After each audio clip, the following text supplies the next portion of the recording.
오늘날 창세기의 창조 이야기를 둘러싼 논쟁은 여전히 뜨겁습니다. 다양한 견해와 해석들이 쏟아지면서 혼란스럽기도 하지만 동시에 창조에 대한 이해의 폭을 넓혀주는 유익도 있습니다.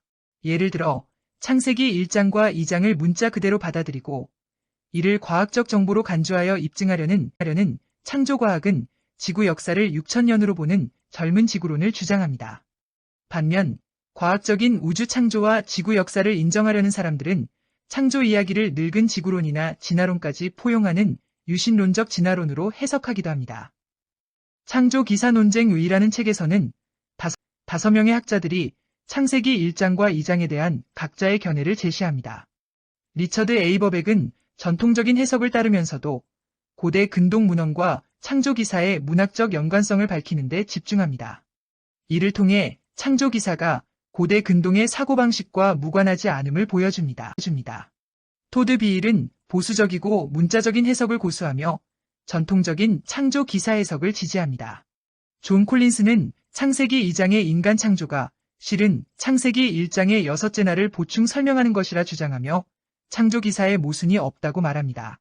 트램퍼 롱맨은 창세기 1장과 2장을 신학적 역사로 보면서 구약 성서 내의 상호 텍스트를 중심으로 창조 기사를 분석합니다. 마지막으로 존 월트는 고대 근동의 인지 환경이 창조 기사에 어떻게 반영되었는지를 설명하며 이를 우주적 성전 건축으로 이해합니다. 이러한 논쟁을 통해 우리는 창세기 1장과 2장에 대한 다양한 해석이 존재하며 각각 나름대로 설득력이 있다는 것을 알게 됩니다. 이 논쟁의 중심에는 창조적 신앙과 과학 간의 갈등이 자리하고 있습니다. 신앙인의 관점에서 과학은 하나님이 창조하신 세상이 어떻게 작동하는지 밝혀내려는 학문입니다. 따라서 자연 법칙을 발견하려는 과학적 시도는 정당한 것이며 이를 인정해야 합니다.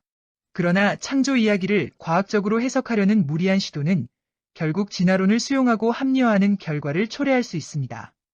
이 모든 논쟁의 시작은 결국 창세기 1장과 2장의 기록을 어떻게 이해하고 해석하느냐에 달려 있습니다. 창세기가 포함된 모세오경은 모세의 전승을 바탕으로 바벨론 포로기 이후 현재의 형태로 편집되었다는 것이 복음주의권의 일반적인 주장입니다. 이스라엘은 바벨론 포로기를 경험하면서 종말론적 절망을 맛보았습니다. 당시 고대 근동의 세계관은 신들의 전쟁으로 예루살렘이 함락된 것은 바벨론의 최고신 마르둑에게 이스라엘의 하나님 야훼가 굴복한 것처럼 보였습니다. 그러나 신명기적 역사관에 따르면 이는 야훼의 무능력이 아니라 이스라엘의 죄악에 대한 하나님의 거룩한 전쟁의 결과로 이해되었습니다. 이스라엘은 포로기 이후에도 바벨론을 포함한 고대 근동의 신화나 세계관을 거부하고 유일하신 창조주 야훼 신앙을 회복하기 위해 노력했습니다. 이러한 노력의 일환이 바로 모세오경입니다. 따라서 창세기 1장과 2장의 창조 기록도 이스라엘이 소유한 야훼의 창조 신앙을 선언하는 신학적 성격을 가지고 있으며 고대 근동의 창조 신화에 내포된 세계관에 대한 야훼의 거룩한 전쟁을 포함하고 있다고 생각합니다. 하지만 창세기가 고대 근동의 창조 신화를 그대로 모방했으며 창세기 1장부터 11장까지의 내용이 역사적 사실이 아닌 신화에 불과하다고 주장하는 자유주의 신학자들의 해석에는 반대합니다. 창세기 1장과 2장이 물질적 창조를 배제하고 상징적 메시지만을 전달한다고 주장하는 일부 학자들의 의견에도 반대합니다. 고대 근동의 세계관은 눈에 보이는 피조세계를 신격화한 가치관이기 때문입니다. 그러나 창세기 1장의 내용을 극단적으로 문자적으로 해석하려는 시도는 많은 문제를 일으킵니다. 예를 들어 창세기 1장이 하나님이 문자 그대로 6일 만에 피조세계를 창조하셨다는 메시지를 전달하고자 했는지에 대한 문제입니다. 유대인의 하루는 해가 지는 일몰부터 다음날 해가 질 때까지입니다. 따라서 만약 창세기 기자가 문자적인 24시간을 의미했다면 저녁이 되고 아침이 되니 라는 방식이 아니라 저녁이 되고 저녁이 되니 라고 기록했어야 합니다. 창세기 기자가 7일을 기초로 창조 이야기를 서술했다면 이는 고대 근동인들이 일요일부터 토요일까지의 일상과 관련이 있습니다. 창세기 기자는 의도적으로 첫째 날부터 일곱째 날이라는 표현을 사용했으며 이는 고대 근동의 우상화된 신들과 관련이 있습니다. 하나님은 첫째 날에 빛을 창조하심으로써 고대 근동인들이 빛과 태양의 신으로 섬겼던 우투에게 거룩한 전쟁을 선포하신 것입니다. 빛이 하나님의 피조물에 불과하다는 메시지입니다. 둘째 날에는 하나님이 궁창을 만들어 물과 물로 나뉘게 하심으로써 하늘을 창조하고 이를 지배하고 있다고 믿었던 고대 근동의 신인 아누에게 거룩한 전쟁을 선포하신 것입니다. 이런 식으로 7일간의 창조기사는 고대 근동의 우상숭배 이데올로기에 대한 야훼의 거룩한 전쟁 선포 형식으로 구성되어 있습니다. 따라서 창조기사는 유일하신 창조주로서의 이스라엘의 하나님 엘로힘을 증거하는 신학적 메시지를 전달하는 것이 우선적인 목적이었습니다.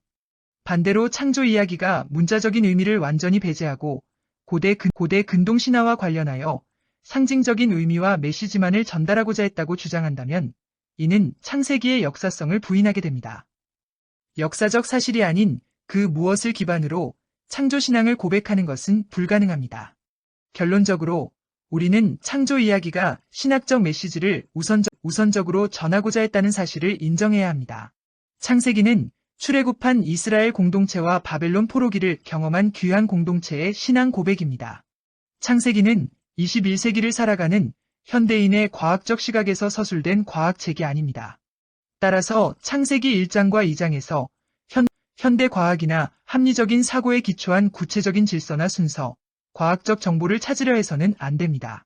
창세기 1장과 2장의 목적은 하나님이 모든 피조 세계를 창조하셨다는 사실을 선언하며 고대 근동의 우상숭배 이데올로기에 대해 거룩한 전쟁을 선포하는 것입니다.